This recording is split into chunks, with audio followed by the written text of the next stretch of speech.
Well, that did not go how I thought it was going to go because we ran a poll before this game started. Who you got? You got OKC or you got Milwaukee? And guess what? 95% of our community said OKC. Is it possible that our community had been listening to me say that the OKC Thunder are prohibitive championship favorites all goddamn year? Yeah, is it possible that no one in the world could have expected OKC to shoot the way they did in this game? Absolutely. Is it possible that I have underrated what the Bucks are doing because of their atrocious start to the season and their somewhat lackluster record last year with Damian Lillard and overall how Damian Lillard played? Sorry if my lighting is just going in and out here. It's weird. I don't know what the hell I just watched, but this is certainly not something I was willing to entertain this morning. There's a reason why we play 7 games in the playoffs. And that reason is because of games like this. Shooting variance plays a huge part in the NBA, especially when you're going to shoot this many jump shots, right? You have teams like OKC that don't, necessarily, they're not even the most flagrant offenders of this jump shooting trend, right? You have teams like Charlotte that just take so many goddamn threes. You have a team like Boston, right? Boston is a, championship favorite for a lot of people, and they're not here, right?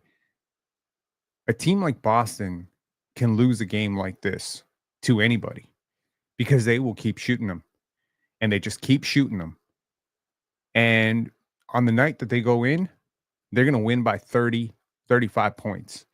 And if the Thunder shoot season average, they win this game. Pretty simple, right? But they don't shoot season average, so credit to the Bucks. Overall, Giannis Antetokounmpo was an absolute beast. Missed a lot of free throws tonight, but 19 rebounds, 10 assists, 26 points. His impact was everywhere. Damian Lillard, 23 points in a pretty low scoring game. These are impressive numbers from your two stars combining for nearly 50 points. Off the bench, Gary Trent Jr., former Raptor, had a really big impact on the game. I thought AJ Green and Andre Jackson were a revelation for them. Andre Jackson did not shoot well, but the job that he did defensively on Shai Gilgeous-Alexander, Taurean Prince has been shooting great all year, and he's been good. But I've really liked this move of Andre Jackson Jr. into the starting lineup in place of the previously, starting Gary Trent Jr. And I think that has been really what has transformed their defense. Damian Lillard, obviously not a great defender, but the combination of Giannis plus Andre Jackson plus a little bit of Taurean Prince plus Brook Lopez helps this defense stay afloat. And they were very, very good defensively tonight. Sorry, I'm lagging a little bit here. They were absolutely incredible defensively tonight. I thought they clogged the paint. They forced the OKC Thunder to be a jump shooting team. Hang on, let me see if I can change my lighting here by just refreshing the camera here. 1 second. Yep, that worked. Okay, weird. There's an auto exposure feature on this. Who did you guys have? Who did you guys have winning this game? Because honestly, I cannot imagine that someone saw this coming. I mean, we are legit.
Oh, I removed myself. My apologies. I booted myself. My bad. Uh,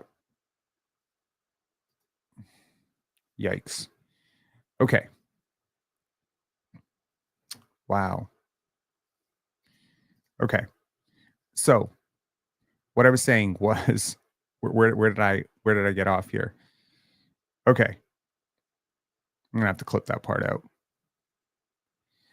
Man, we get into the second quarter and it was pretty much, even Steven throughout the second quarter. And you are just seeing the OKC Thunder miss shot after shot after shot. And you're like, okay, at some point these shots are going to start going in. Shai is going to turn it around. He did not have a good game, 8 for 24. He made a couple late, but man, this was a cold game from him. He couldn't get the three going. He couldn't get himself going from mid range. I mean, if we look at Shai Gilgeous-Alexander's shot chart tonight, it is not going to be pretty. Hang on, let me just show y'all the shot chart here for Shai. Da, da, da, da. Here we go. That's his shot chart. Just miss, miss, miss, miss, miss, miss, miss. Like, I'm not saying he's a great three-point shooter, but he's good for about 35% on most nights. For him to go this cold and just the way that he went cold and just so many misses from, mid-range. And, again, credit their defense. They really shut down the paint. And I think the larger philosophical question to have right now is size back in the NBA, right? Are we talking the sizes back? Okay, just take a quick look at the box score here. We'll take a quick look at the team stats, and then we'll just talk about the broader implications and whether or not the Bucks go on to potentially run to the finals from here on out. Is there a third or fourth contender in the East? Because I have really written them off this year, and I think I might have to rethink that. So first of all, Dame Lillard is playing great. He's playing borderline All NBA basketball. We had a huge discussion today on the panel whether or not Dame is All NBA, and we went through the names, and I'm like steadfast. No, he's not. He's not All NBA. There's like this many players playing above him, and I'm like, am I wrong? Have I watched enough Bucks this year that is untainted my view of them last year? And do I just have this idea of 34-year-old Damian Lillard is just a fundamentally different player than he was in Portland? What if he can be something better? Because this is a much better team than he had in Portland. Respect to CJ McCollum, right? And Al-Farouq Aminu and some of the teammates he had over there, but he's never had a player as good as Giannis. So this is the prophecy of the Bucks. Is it possible that I genuinely hate Doc Rivers so much as a coach that I have just written this entire team off? I'm evaluating everything right now. Do I think Brook Lopez is washed to the point where I'm not able to see what he's still able to do, shooting 3 for 6 from three, still a very competent, big drop defender. He was plus 13 tonight. There's a lot of things I have to think about after this game. In the end, it is still just one game. If this was a 7-game series, I still would pick OKC, but there's some holes here. The size, man. Now they make up for size across the board. They have big guards, they have, lengthy guards, but Kenrich Williams really sucked tonight, man. He really sucked. Alex Caruso goes 0 for 3. Really just a nasty turnover where he throws it off to Kenrich Williams. Cason Wallace, he was competitive, 5 points, but you probably need a little bit more from him in a low scoring game, right? You got Brendan Carlson, another ex-Raptor, getting into the game. Nice for Brendan Carlson. He just got $500,000. Wait, did he get $500,000? No, he didn't, because he was on the losing team. My bad. I think he got $200,000. Well, that's a pretty penny for a guy who was on a 2-way contract with the Raptors and pretty much got waived. That was nice, for him. Anywho, you got Jalen Williams. He was decent tonight, but nothing great. This is nothing close to what he is capable of. And I thought overall he probably played about as well, if not better, than Shai tonight. I was very disappointed in Shai. So overall, I think, their lack of size with Chet out, but even with Chet in, do they have a comfortable matchup for Nikola Jokic? Do they have a comfortable matchup for Domantas Sabonis? Do they have a comfortable matchup for some of these bigger teams and these bigger players inside, right? Last year, if you're looking at the trends, right now, first let's just take a quick look here. They do end up taking more shots. It's largely because the Bucks went to the line. That's the craziest part, man. They actually win the turnover battle by 9. They win the possession battle by 5, and they still lost this game. That is hard to do. Well, that's what happens when you shoot 15.9% from 3. This is about as cold as you can possibly shoot. Like, if you had given me 1,000 to 1 bet, maybe not 1,000. If you give me 100 to 1 bet that they would shoot over 15% from three tonight, I would have taken it. The idea that they shot 15% is it's an indictment of the style of basketball we're playing these days, right? Anyways, let's talk about the broader trends and what this means for the Bucks going forward. First of all, respect to Dame and Giannis. They are truly, truly two of the top 25 players in the league. They are two of the top 75 players of all time.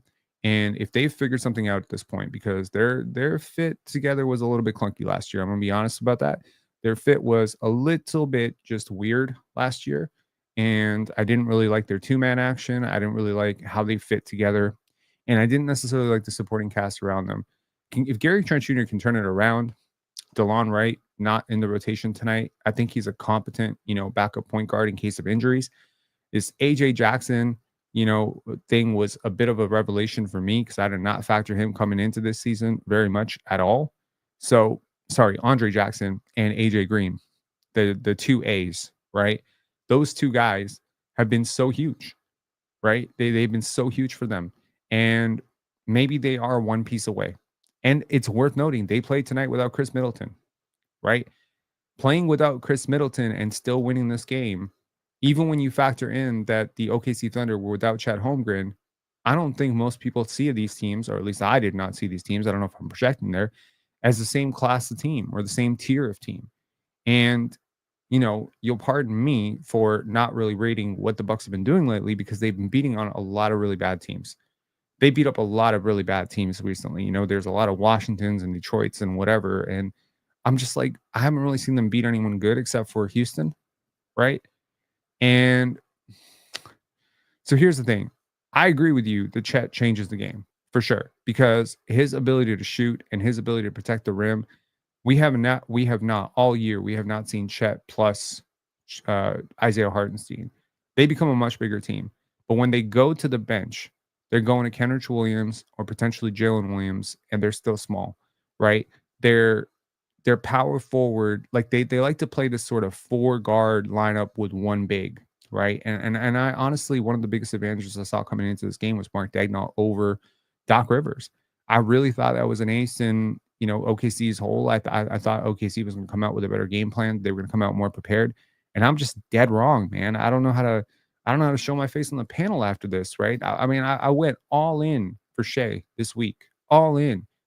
The conversation was, is he better than, MVP James Harden? And I'm like, yo, he's right there. He's right there. And I'm not writing him off for one game because he's been doing this goddamn thing for 3 years. This is a horrible game for him. But it makes you think there's still a gap between him and Giannis. And I didn't think there was. I didn't think that there was a gap. And Titan's saying Giannis is the best player in the NBA.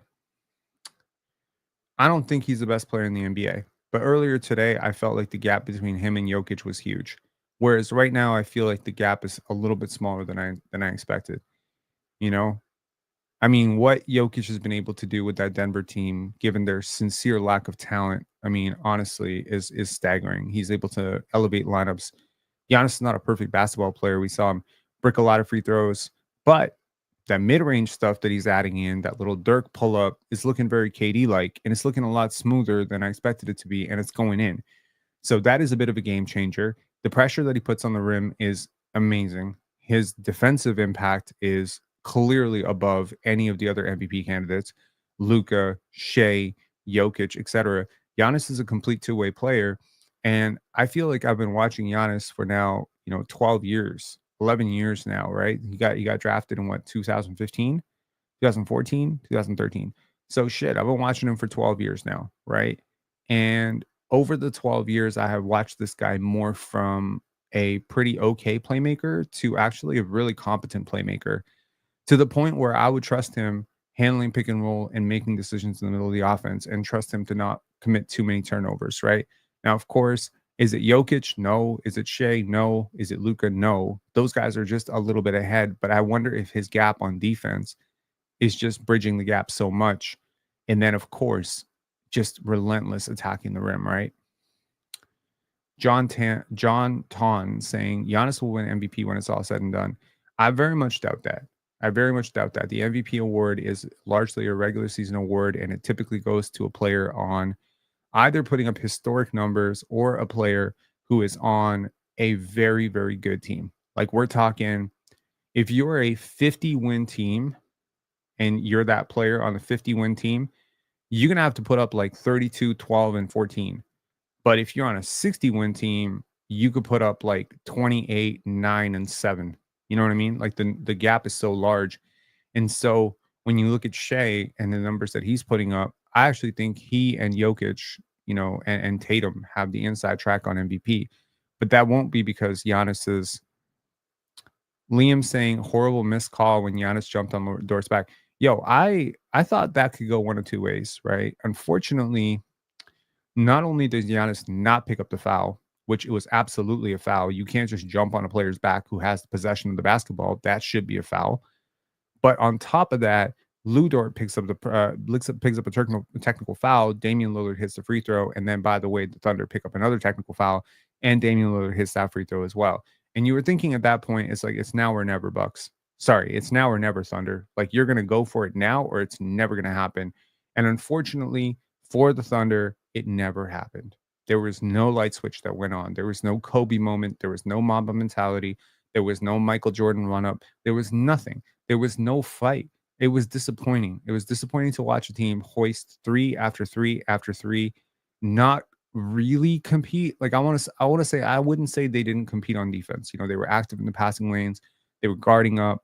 There were a couple of really nice plays with Jalen Williams when he really, pressured Giannis, including to end the first half. Right, there was that play where they forced the travel on Giannis, but this I think is it. Right, there was a lot of one-on-one basketball. Right, it was a lot of two-man stuff. I don't feel like they got paint touches and then kickouts, and I think just this team has some immature tendencies. Right now, there's a lot to be said about growing pains, experience. Damian Lillard has had some massive experiences, in tight games. This is not a big moment for him. This was not a big moment for Giannis Antetokounmpo, right? Not only his experience with Greece in the FIBA World Cup, but also, in the Olympics. He's had plenty of single elimination games, run up to the NBA championship, huge, huge finals performances for Giannis. You take Brook Lopez into that, right? These are all players who have a considerable amount of experience. You look at the OKC side. How many playoff games has Casey Wallace played? How many playoff games has Jalen Williams played? How many playoff games has Shai played?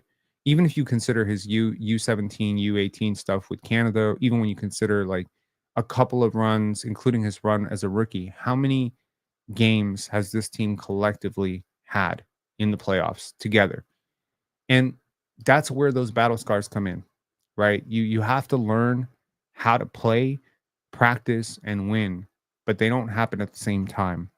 So I think if you're looking for maybe the Raptors' perspective on this, because obviously a lot of teams are trying to model themselves after OKC. You want to find the star, you want to stash up draft picks, you want to hit in the draft, you want to stack up all these role players, these switchable, versatile, two-way type of players. You're thinking about that and you're like, yeah, at some point though, you're going to have to go through the playoff scars. You're going to have to go through the run that ends too short. You're going to have to go through those disappointments and you're going to have to practice continuity. You can't just tear it apart. This is not 2K. This is not a video game. You need continuity. You don't just go and win it in your first try. You don't just come in as a rookie and it's like, oh, Cooper Flag, finals MVP. That shit ain't happening. Okay. So whoever you draft is going to have to grow with this club. They're going to have to go through their lumps. They're going to have to learn how to be a pro. And the Thunder are young. The future is theirs, but the present might belong to the Bucks and the Celtics and the Cavaliers. I'm not really sure who comes out of the East, but now I'm suddenly looking at this East and I'm like, okay, we're going to add one, because when the Magic get healthy, they are a scary team. Like I'm just going to be honest. Like we have seen a stint of Paolo carrying that offense, and it looked very good, and they looked very good. And then we saw Paolo go out, and then we saw Franz carry the offense, and he was a borderline All NBA guy in that role. And so those two have really taken a massive jump this year. and they will come back. Torn oblique, they'll be back. February, whatever, January, February, they'll be back. So they'll miss, their all NBA cutoff and they'll miss regular season awards, but they'll be ready for the playoffs, right? So they're going to be a scary out for somebody. New York, I don't think they figured out their defense yet at all. But Jalen Brunson and, Karl Anthony Towns are playing like all NBA players themselves. There's two guys on that team that are really good. OG Anunoby does what he does, right? We'll figure out what happens with Miles Bridges. There's some bench depth there. Maybe Mitchell Robinson comes back at some point. I'm not really sure what the injury, report is on him. Maybe they make a trade. So, okay, you got two there. You got Cleveland. No shit. You obviously got Boston, and now you got Milwaukee too. So yeah, there's a bit of a fall off because Philly was supposed to be in that race, but now you're looking at there's like legit five teams. There's legit five teams in the Eastern Conference, and if you're a team that's on the outside looking in, especially if you're right on the outside looking in, like in Indiana or in Atlanta, you're looking at this saying, what do we need to get better? What's the gap? What do we need? And I think that if you're those teams and you're looking at what's the gap and what do you need to compete with these teams, I think one of the answers could be Jakob Poeltl. Now, I realize that I have railed off endlessly about the defensive depreciation of Jakob Poeltl, the regression of Jakob Poeltl, but he's still a big body. He still cleans up the glass. He's still going to help. He's going to soak up some fouls. He's going to do a lot of the Isaiah Hartenstein stuff, right? He can be a playmaker in the middle of the floor. He can sort of solidify your second unit. And if you have actually good perimeter defenders around him, who knows? Maybe some of that rim pressure and, rim defense will come back with him as well. So wishing him a bit of a speedy recovery so that he can be, active and playing games right around the trade deadline, that would be very, very clutch because you never know what a team might be willing to do to keep up in the arms race in the NBA. Because you're looking at these teams. What do they all have in common? Think about what I just said. Look at the teams that I just mentioned, the five teams. What do they all have in common? Anybody? Name one thing. They're all blank. What is it? Cleveland, Boston, New York, or Orlando, Milwaukee. What do they all have?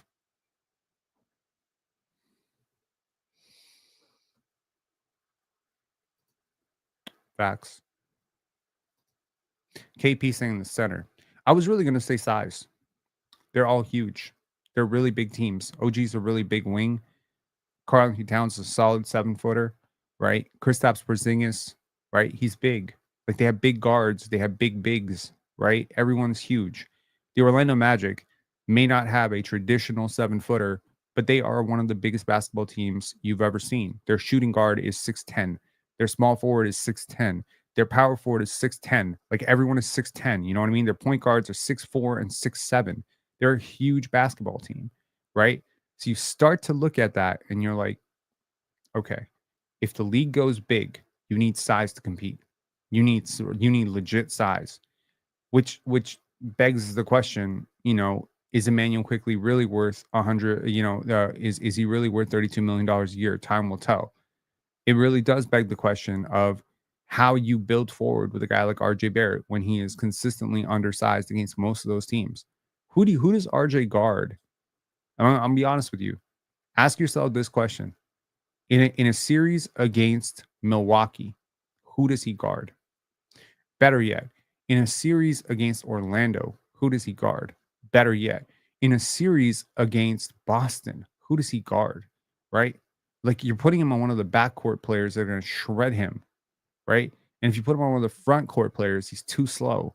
So it's like these are the questions you have to ask yourself. Is like, you have this potential to be this really large team. And with this RJ and Emmanuel Quickly fit, you've chosen to make yourself smaller for whatever reason. And I don't completely understand it because you have a guard who is 6'9" in Scotty Barnes, and he's enormous. And if you want to put a Grady Dick and a Herb Jones or something like that next to them, you could have 3 perimeter players that are north of 6'8". And then you can put size in the front court. Voila, you're a fast, huge basketball team. That is a competitive advantage in today's NBA. I don't know. Gary's not starting, bro. So I guess you can hide RJ, but now who does Emmanuel Quickly guard? That's the question. You're putting Emmanuel quickly on Damian Lillard, or are you putting Emmanuel quickly on, like, I mean, I guess the it's different with the Orlando Magic because they don't necessarily have like the most scoring from their guard positions, but it kind of depends on how big they want to go, right? Because if they play Franz and Paolo at the 2-3, you're really sunk. If they play them at the 3-4, you might be able to compete a little bit, but it's still hard. Anyways, my overall point is that when you look at contenders across the league, they're getting bigger, right? Last year we saw who? We saw Dallas, right? That was a huge team. Derek Lively plus Daniel Gafford. Luka's a big guard.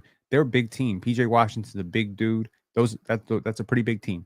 Okay, Kyrie Irving is not small. He's like 6'2" and a half, 6'3". He might be he's the smallest player in their rotation, right?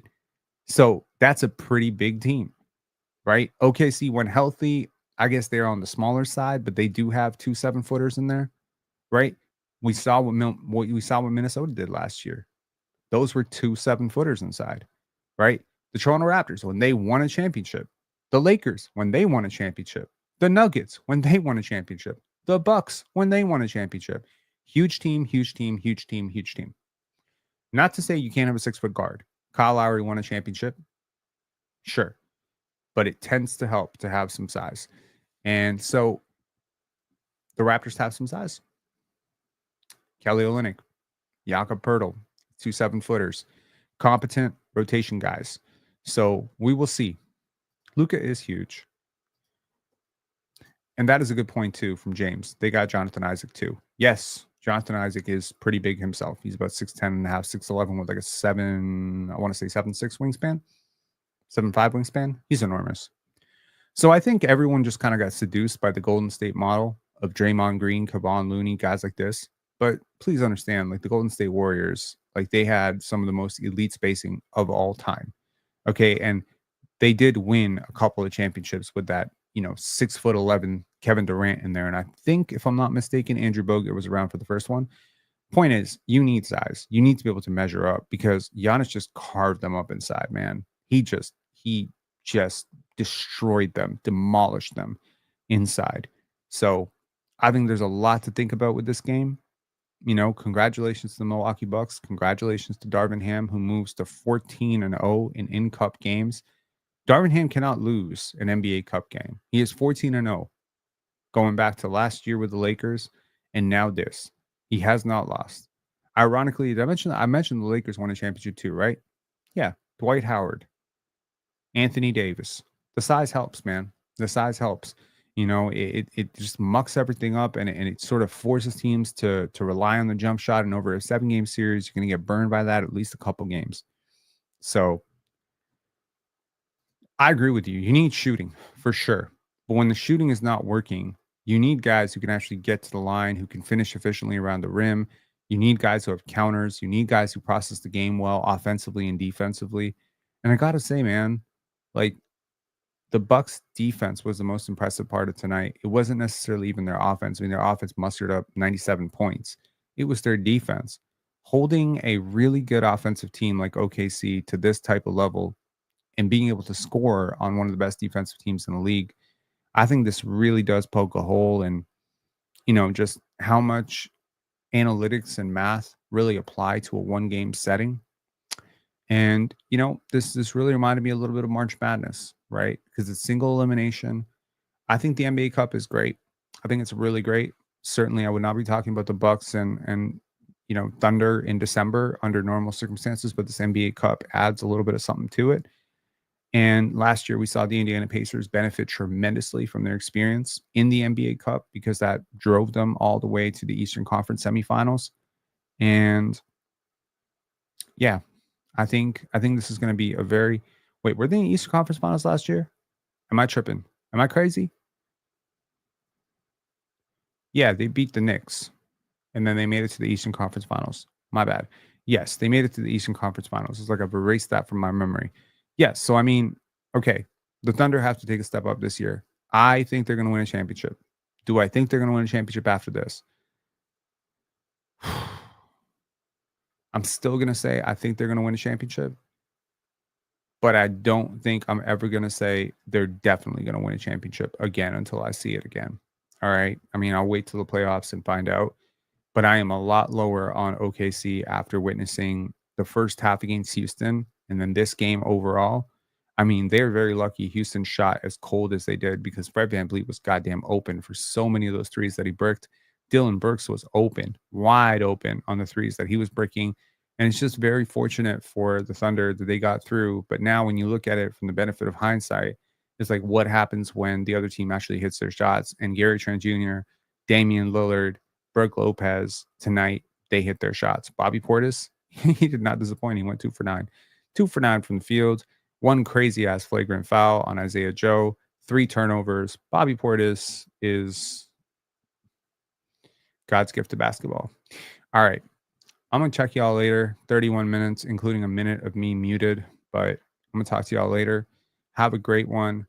And yeah, I'm going to see y'all after the Brooklyn game against the Raptors, which is on Thursday. So no Raptors game tomorrow. Interesting. All right. Okay. Talk to y'all later. Have a good one. Enjoy your nights. And congratulations to the Bucks. Shai got poo-pooed. Yo, he got this is not a good moment for Shai Gilgeous-Alexander, man. But I'm gonna root for that guy. And you know what? My graphic before the game started was this. Hang on. I'm gonna show y'all. This was the graphic prior to the game.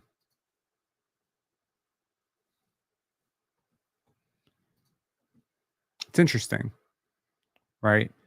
But then after they won,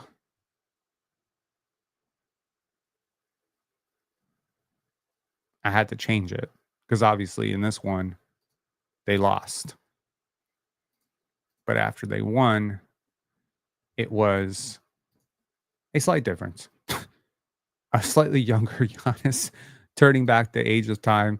That's so hilarious how that happened. But you know what's amazing? Shai didn't change. Shai didn't change because that's Shai. In a nutshell, Shai Gilgeous-Alexander doesn't change. He doesn't have any emotional response to anything. A loss like this is just another day at the office. He's still going to work hard. He's not losing faith in himself.